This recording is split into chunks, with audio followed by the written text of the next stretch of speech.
Hello beautiful friends, welcome back to the channel. So today we have a little bit of a project going on. Now our 10-day forecast is showing that we are supposed to have some potential temperatures that are going to be dropping down into the freezing level.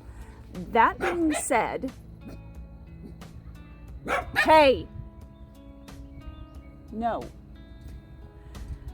That being said, even still, we're going to go on ahead and we're going to plant up our beautiful Greenstalk here with our greens that we planted about 4 weeks ago.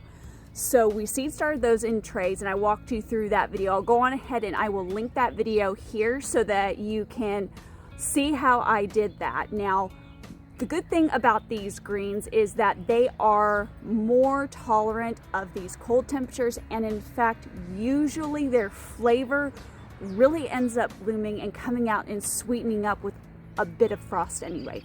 And the good thing is that putting them in the Greenstalk, I have frost cover, so it's very easy for me to run out here of an evening, put that on, and then run back in, and they're protected overnight because it's all self-contained in a small area. So let's go on ahead and get this guy planted up. Let's go on ahead and work on getting our Greenstalk freshened up and planted out for the spring season. Okay, so as you can see, we're working in this pocket here. I'm just going to toss in some worm castings, basically just mix it into the top layer here that I can reach.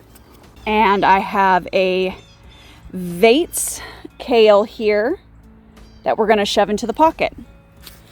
So I'm just going to kind of loosen it like so. Look at that beautiful root system, guys. That's just so thrilling. I love it. Then we're going to kind of make a wee bit of a hole here. Pop this guy in. I usually plant them at a little bit of an angle so that I can harvest a little bit easier. And then that'll encourage the roots to go that way into the pocket structure. And then pop it in like so. And boom. Now we just need to repeat that with the rest of our plants here.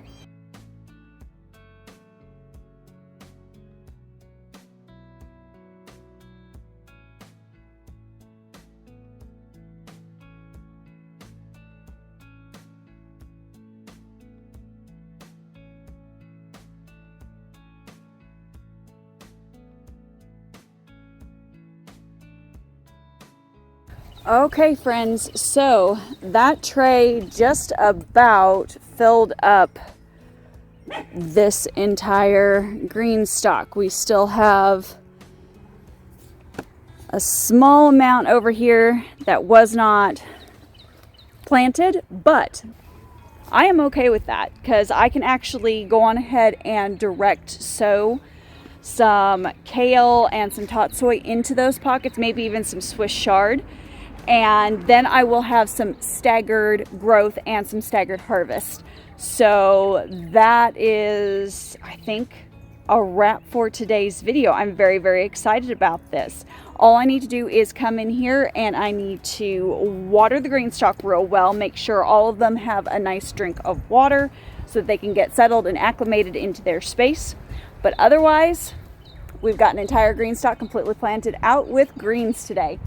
So that's all I've got for you on this video, and as I said, I will go on ahead and I will link that video where we are seed starting our greens so that you can see how to do that if you are interested in seed starting. If not, know that you can go on ahead and direct sow into a Greenstalk. Just make sure to go in and refresh the soil, give it some nutrient boost if you are using your Greenstalk again after last year, and you're good to go.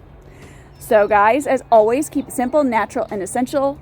Oh, and by the way, I am going to be teaching a live class called From Seed to Harvest, and we are going to be discussing in this live class how to start right now in this season to achieve the garden bounty that you are looking for in your space for 2024. So I'm going to hopefully turn this into a series if you guys are interested in going through and walking through how to grow Garden Bounty. That is the point and purpose of these classes. So I will put a direct link below for you to sign up for that class. It is currently $37. I want you to be able to jump in and get the class at that discount right now. So go on ahead and sign up below. As always, keep it simple, natural, and essential. I'll see you on the next one. Bye.